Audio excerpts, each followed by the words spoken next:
ఈరోజు సూర్యుడికి నమస్కారం చేసినా, హోమం చేసినా, పంచదారతో పిండి వంటలు చేసినా, సూర్యుడికి నివేదించినా సకల దుఃఖాలు నశిస్తాయని తెలిసింది ఆ పురాణం ద్వారా. అలాగే రేపు శుద్ధ అష్టమి. ఈ అష్టమి నాడు శివపార్వతులను యథాశక్తి అభిషేకంతో పూజించి, పూజలతో సంతృప్తిపరిచి పంచదారతో తయారు చేసిన పాయసం నివేదిస్తే సకల ఐశ్వర్యాలు లభిస్తాయని మన పురాణం ద్వారా తెలుస్తుంది.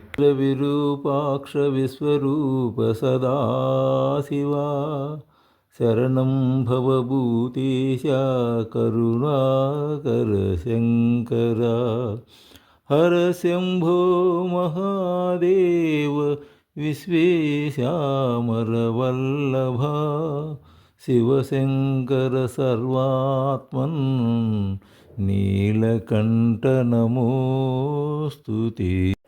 నా ఛానల్ సబ్స్క్రైబ్ చేసుకోండి. అన్ని వీడియోలు మీకు వస్తాయి. ఇంకా చాలా విషయాలు తెలుసుకోవచ్చు.